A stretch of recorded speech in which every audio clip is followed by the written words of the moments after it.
Welcome to my top 10 most anticipated and noteworthy comics for September 24th, 2025. I'm Mike Spider Slayer. Welcome back to Comic Book Corner 2.0. If you love daily comic book content and you like me helping you make decisions on what comic books to buy, and you've been watching for a while and you haven't hit the subscribe button yet, go ahead and do so now. Also, if you guys have ever considered becoming a member of my YouTube channel, super easy. All you gotta do is hit the join button on the home screen, and as low as 99 cents will get you early access to my videos. You'll get emojis, you'll get comments or stickers for your comments, and then you'll get monthly membership badges flexing on how long you've been a member for. So like I said, it supports the channel and it's much appreciated whether you do or you don't. All right, guys, so here we go, kicking things off with the hot seat, and hopefully you guys are enjoying this video series on its new day, which is Sundays.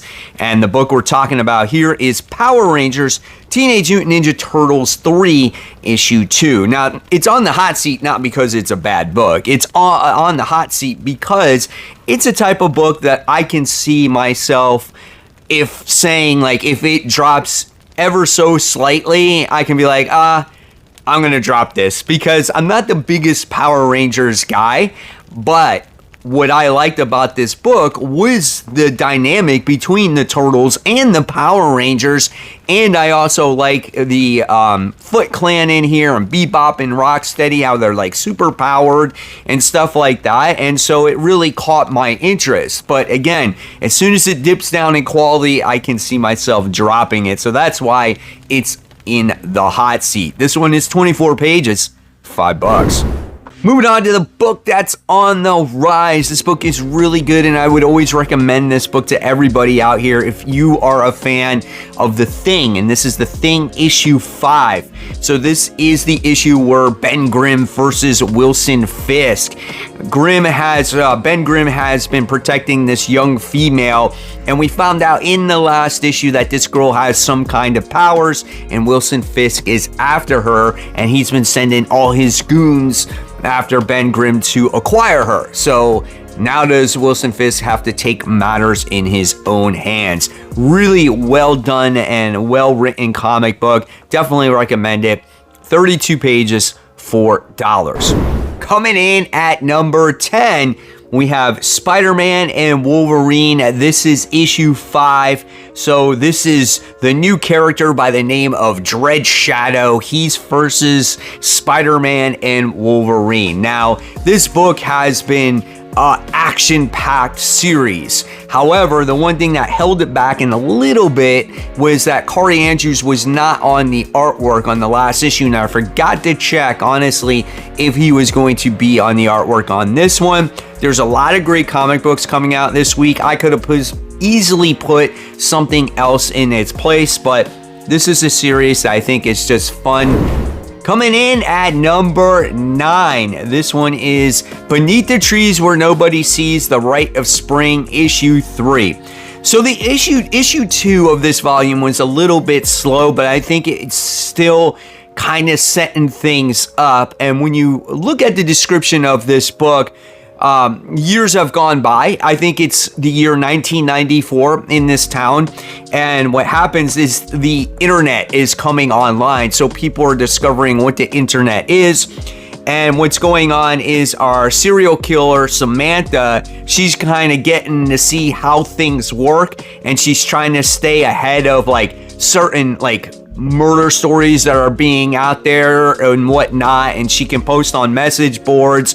And so what does this have to do to the connection of the one female duck that is looking after her dead brother from the first volume? Well, we're gonna have to read it and find out, but this series is really good. Again, it's in my top 10 in a very heavy comic book week. If you haven't read Beneath the Trees Where Nobody Sees, read the first volume first, then pick this up. 36 pages, $5 for this book. Coming in at number 8, and it was really hard for me to put books in certain positions just because, again, it's such a heavy week, and this one is Superman issue 30. So what's going on here is that if we remember last year, it looked like Booster Gold was actually captured, and now Superman is, I guess, finding him or teaming up with him, and this is all going to lead into the events of DCKO. This legacy numbering is 873, 32 pages, $5. Coming in at number 7, we have Green Lantern issue 27. This has definitely been like crossing over between the Green Lantern Corps. And this book is fun, man. I just love seeing Hal Jordan, Guy Gardner, Kyle Rayner, and all the other Lanterns here. And it feels like a Green Lantern book in a way of when Jeff Johns was writing it, because it has all those other characters and it has all the entities and it is dealing with the emotional spectrum. And I feel like that's when Green Lantern, in my opinion, is the most fun. So in this one, it looks like the Green Lantern Corps is going to make a shocking sacrifice, and they're going to have the aid of maybe some characters that we haven't seen in a long time. So who are those characters? Well, we'll have to wait and find out and see what it's about, right? Legacy numbering 594, 32 pages, $5 on this one. Coming in at number 6, and you guys might be a little bit shocked because it's like a B character, but it's one of my favorite characters, and it's Black Cat. This is issue 2. So Black Cat has basically decided to become the hero here. Obviously, we get to see Spider-Man in the pages of his own book not be the Spider-Man that we know. And if you're currently reading Amazing Spider-Man, you know what I'm talking about. And we kind of get to see Black Cat fill that void. How is she going to be as a hero? Well, we'll have to read it and find out. We wind up getting to see Tombstone and other gangsters keeping tabs on her to see if she's going to stay in the straight and narrow when it comes to, when it comes to her. So I don't know. I like the artwork. I like the character. I'm looking forward to the adventures ahead. So it's 32 pages for the price of $4. Coming in at number 5, we have Space Ghost. This is issue 3. Still kicking off the opening stories here when it comes to the second volume. The last issue, we got to get introduced to Space Ghost's newest love interest from the past and who she was and kind of like what she did. And she had like one of Space Ghost's gauntlets to bend light to steal things. So she was kind of like the Black Cat or the Catwoman in Space Ghost's universe, right? So it was pretty interesting. And now it looks like we're going to get introduced to an ancient barbarian. And that's what I like about this comic. You're always getting introduced to new villains and adversaries that Space Ghost can defeat. And Jan and Jace are really a lot of fun. There is a family dynamic in this book, and the artwork is absolutely gorgeous. 32 pages, $5 for this book. Coming in at number 4, we had Void Rivals. This is issue 23. So this could be an interesting comic book. Now, if you guys are old like me and seen the Transformers animated movie, did you like Wheelie, that little rhyming Autobot, or did you hate him? I absolutely could not stand the dude. I'm like, the thing was like a Dr. Seuss Autobot. He's always rhyming and shit, right? So in this one, we get to see Wheelie meets Cobra La. So what is that book gonna be about, right? Is he gonna try to like outmaneuver them, outsmart them, right? That's gonna be wild, I think. 32 pages for the price of $4. Coming in at number 3, we have Escape. This is issue 2. This is the new series from Rick Remender. It is a war book, but the characters are not human. They're like animals, right? And in the last issue, we wound up getting to see the captain of the mission that flies the plane to deliver the package to defeat the enemy get shot down. But in that introductory issue, not only do you get to see the plane get shot down, right, but you get to see his entire crew get shot down. And it was hard to actually read that book one by one. You get to see him losing all hope and possibly winning this final war, right?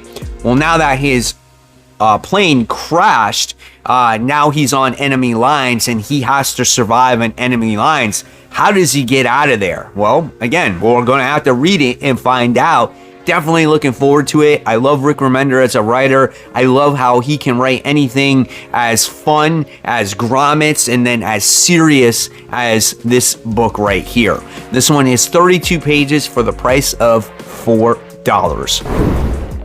Coming in at number 2. Absolutely love this book.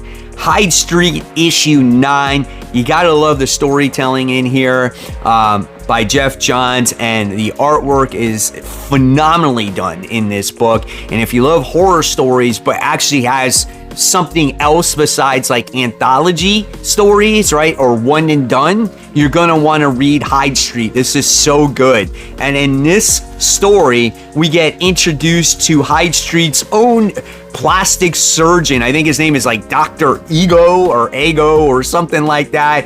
And I want to see his story. And it looks like he's been dragged into Hyde Street in the year of 1997. I love everybody. I love Miss Goodbody. I love this guy. I love Frankie, Dr. X-Ray, all striving to get 10,000 souls so they can get released from Hyde Street, right? But Pranky is the soul hoarder. Love the book, dude. 32 pages, $4 for this one. All right, guys, so after number 1, we are not done, as we do have the Noteworthy comic books to talk about. Now, going forward on the Noteworthy stuff, I'm not going to be mentioning new number 1s because I have a new series that's released on Fridays that's called First Issue Fridays, and it covers all of the new number 1 issues coming out for the next comic book week. So if you want to learn about those new number 1s, check out First Issue Fridays. These Noteworthy books are all series that are currently ongoing. So here we go. My number 1 most anticipated goes to Ultimate Spider-Man issue 21. Listen, we had a nice little dinner in the last issue, and I'm just like, okay, enough of the dinner, enough of the eating, enough of the runaround. Let's get to the action at hand. We only have a handful of issues when it comes to this series, and let's ramp up the action. Let's get some Spider-Man in here at this point. It's different when you got this book that might have been an ongoing, but when you're limited now to 25 issues and you got 4 issues left after this one, you want to see some kick-ass action. So here, it says it's the final meeting between Spidey and the Sinister Six. Like, what's after that? You know? So I don't know, man. I am definitely looking forward to it and seeing how this whole thing is going to wrap up. This one is 32 pages, $5. All right, there's those Noteworthy comic books I was talking about, and we're kicking it off with Marvel.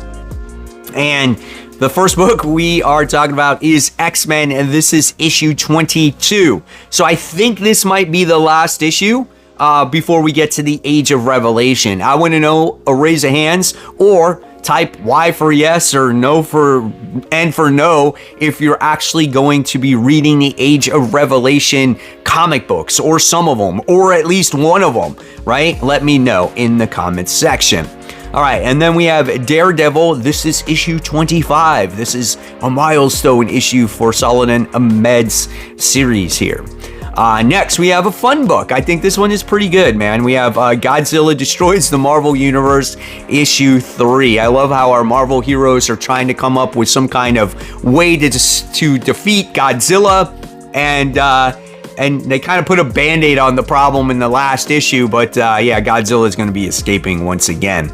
Here's a book I almost put in the top 10. I think it's a very underrated book, one of the best X books in my opinion here. This is Emma Frost, The White Queen. This is issue 4. It's a really solid book. And then we have another book where I'm interested to see where it's going to go. Spider-Gwen Ghost Spider. That's issue 2. Then we move on to DC Comics. I'm surprised that I kind of overlooked the Absolute Wonder Woman issue 12. I was like, oh crap, I guess I just absolutely missed this one. But nevertheless, Absolute Wonder Woman always continues to deliver. She's been dealing with that maze situation, and I think most recently she was escaping the maze. And it's a good book. It's very solid. I think it's Kelly Thompson's best title yet. All right, the next one we're talking about here is Justice League Unlimited, issue 11. I don't normally read this series, so that's why I don't put it on my most anticipated, right? But this does have to do with the with KO. So this is a prelude to the event. So if you want to have everything that's attached to KO, then read this book, because I guess I am. Then we have Green Arrow, issue 28, followed by Tom Taylor's Detective Comics 1101. And then we have Superman Unlimited, this is issue 5, which is okay. And then we have Immortal Legend of Batman, issue 2. I think this is a 6-issue miniseries. Then we move on to those indie comics. We have We have the Invisible Man, not the Invincible Man, issue 2.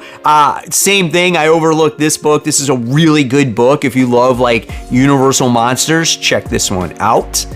And then we have News from the Fallout. This is issue 4. And then we have Mark Spear's Monsters. This is issue 7, continuing on the wonderful series and work that he's done. And this is a personal favorite of mine. This is Pinup Apocalypse. This is issue 6, as it's the conclusion to this series. And there you have it, guys. There are my top 10 most anticipated and noteworthy comics for September 24th, 2025. Hopefully you guys enjoyed it. Let me know all your thoughts and opinions in the comment section below. And of course, I'll leave you more content right here for you to click on. And remember, support the local comic shops. Keep buying, keep collecting, but always read your comics so we can have great comic conversation. Guys, thank you so much. I'll see you real soon. Bye.